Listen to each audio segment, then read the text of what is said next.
Welcome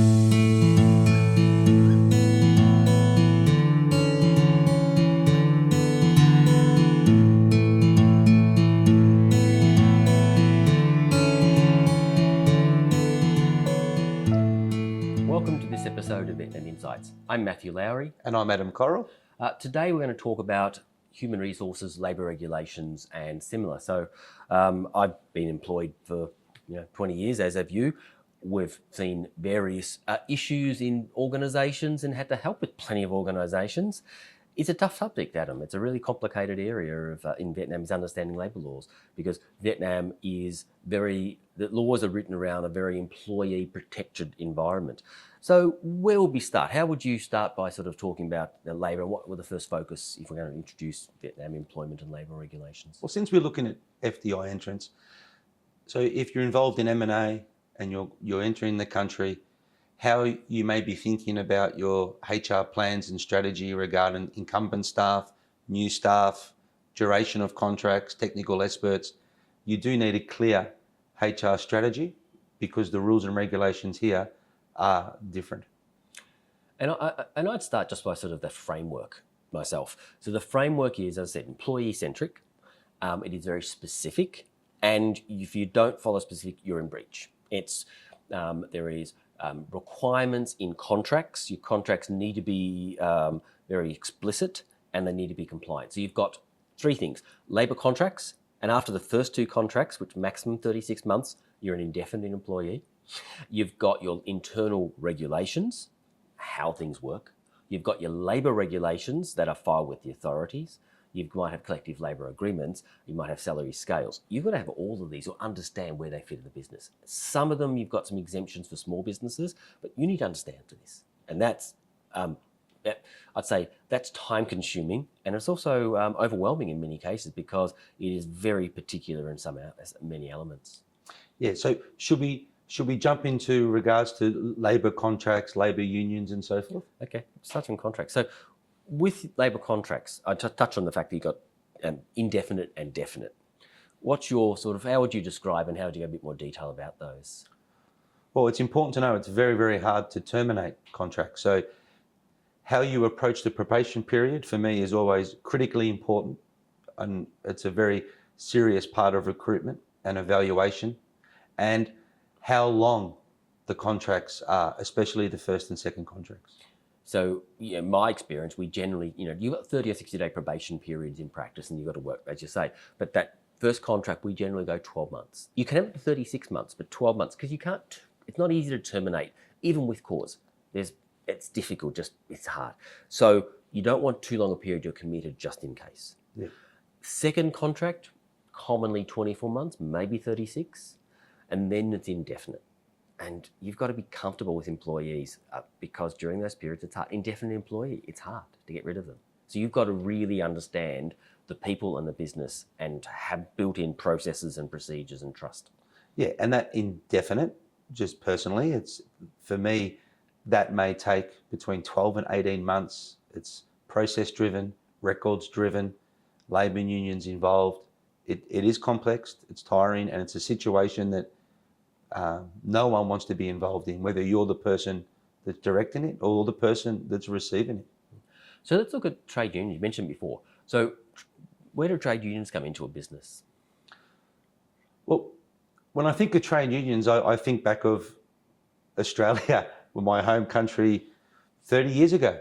Very much part of the sector, protecting employees' rights.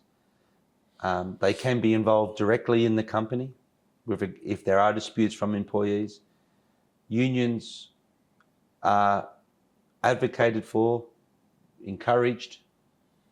So there's a legal requirement, in fact, for companies with more than 10 staff. They must have a trade union, unless all staff choose not to. Almost all companies will have a trade union, and that trade union is part of the Confederation of Trade Unions. It's even though it's called a grassroots internal trade union, your business, it's part of the national trade union system. There's one system for now. There is a process under the free trade agreements that there'll be multiple, but we yet to see that. So you've got a singular trade union system that your business. Where I look at it is that in a service business, the trade unions can be can sort of get in the road in some way because it removes the ability to individually negotiate with professionals. In a factory environment, opposite. You actually want that because that means that your individual workers are not trying to engage directly. They're using the union as a voice. They're using that as a process. So there's pros and cons how it works, but in practice, there are certain ways that it provides a great benefit and certain ways that I feel that it actually is constrains businesses somewhat. But you have to deal with that. You need to be aware that your business will have a trade union in most cases, that the people on the trade union board have a certain level of power, and you've got to involve them in the process. If you wish to terminate, if you wish to change your internal regulations, you have to involve the trade union. They're an integral part of that. Rightly or wrongly, in many minds and businesses, it is the factor of Vietnam. Yeah, and you touched on a very good point there, that they're a part of the landscape. They actually help a lot if you're engaged with them the right way. A lot of the responsibilities that companies may feel like they need to take on themselves with employees, it's spelled out through the trade unions and can actually help in a lot of ways, as long as you work with them well. So it's about employing foreigners. So expat employees, there's no automatic right in Vietnam for foreign individuals to work here. So how does it work in practice? What's the general rules? Well, a good starting point or a good perspective on this would be that Vietnam's developed quite rapidly. The local population have gained capacity and skills to have positions that expats previously already had. So now, if you're going to employ an expat, there's technical abilities they need, duration of contracts are set, and other areas like this. Yeah, and I think it's a very good point that in Vietnamese labour law as it evolved, the default is that the laws only encourage or have the ability to have experienced foreign employees, foreign individuals who bring experience that can't be undertaken by locals. It's a process for advertising and a process that you must have a local first approach. But if the foreigner has the requisite skills, so if they're a management with enough experience and degrees, if they're a head of organisation, if they're sent from abroad for a period, there are mechanisms, but it's not an automatic. And the documentation to support someone's experience, the education background, it's painful. And so there is a requirement. So you must hold a work permit before you can do any work. So by law, you can't even start probation, do a day's work, paid work, without a work permit or an exemption certificate for those few categories that are exempt.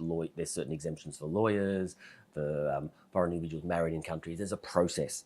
And what we find is that most employers actually want to test someone out and get the work permit while they're testing them.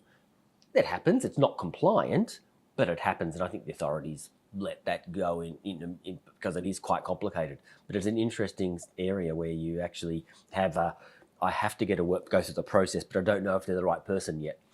Yeah, and any browsing online, you would see this particular area is one that's a lot of conflict and friction because people have gone about it the wrong way. Yeah, absolutely. So just the key takeaway on the foreign employees is it takes documents and you need to do it before they start. And it's complicated. If they're experienced in education, you're generally okay. But there's a process. Yeah. What about then compliance, payroll, the insurances, the general compliance with running payroll? Well, for me, I start off the year with a compliance calendar, work very closely to make sure that that's being followed, deadlines are being met.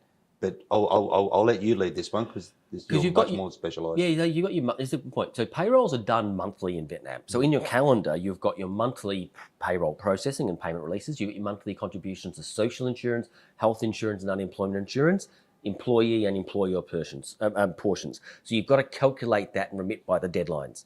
You've got either monthly or quarterly personal income tax withholding. The employer withholds personal income tax, and your monthly trade union contributions. So all of those must be built in, and they've all got slightly different compliance obligations. Hence the calendars, that's the right way to do it because you've got to make sure you meet those. So it's not just the calculations, which is critical. It's also the deadlines, the compliance deadlines for making sure you meet all of those. You've got your half-yearly reports on accidents and foreign employment. You've got your annual reports on those. You've got your annual employment updates. You've got your end of year tax finalisations for PIT for employees. Significant number of events has got to be in that calendar. Yep. And just another one that surprises people sometimes, severance. Severance, by default, most employees are covered by unemployment insurance. So if they leave their job, they're covered by unemployment insurance. If they don't have social insurance, there's a small number of Vietnamese that you make pay severance when they terminate them, usually when there's a restructuring. So if there's a mass termination, etc., there may be payments being made in compensation. Foreign employees are entitled because they're not subject to unemployment insurance. Yeah. So you've got to build that when someone finishes their contract, there can be an additional payment arising that you didn't previously budget for. Yeah, and the mass restructuring, we're back to labour unions again. Oh, only when the unions and the authorities agree on that one. So you're not just doing that off your back. Yep. Yeah. So no. And what about any tips, final tips that you'd have? Any sort of trip ups and mistakes that you see? Oh, for me, I come back to having a compliance calendar. That's the first month of the year, looking at it all the time, working with your staff or your clients to make sure it's been implemented. The consequences of not being compliant and not meeting deadlines can be severe. Maybe you would like to outline some of the fines or that people could be subject to. And the fines are significant because there's penalties, there's prepayment, there's back payment, penalties, and interest. And you're in the bad books, you're going to be inspected more often. Yeah. That's one of those tricks. So look, my takeaways would be that you can put your internal policies from abroad, bring the culture in, but you must set that Vietnamese structure, and you can't take foreign contracts and they start becoming problematic. So understand the local requirements in this case, but with adapting to foreign culture, if you're a foreign setting up, get that balance right, understand.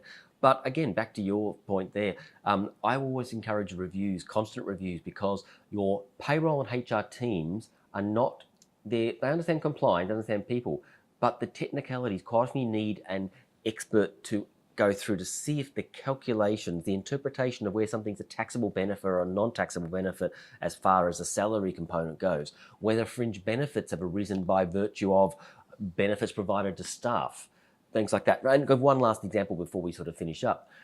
If you buy a gym membership for each staff, it's a taxable benefit to them. If you buy a gym membership for the office that anyone can use that is not attributable or can't be attributable to one person, then it may not be a taxable benefit. How is that done? What's the policy? Is the policy written like that? How does it work? And has someone reviewed that to make sure that the interpretation is correct? Little things, but those sort of things become complicated. So the external review. Yep, and if you indirectly slip up, be prepared that they will go back in the years and they will look over things very carefully. So do it right the first time. Fantastic. So from there, we might wrap up, say thank you very much. Next episode, we'll be looking at accounting in Vietnam. I'm Matthew Lowry. And I'm Adam Correll.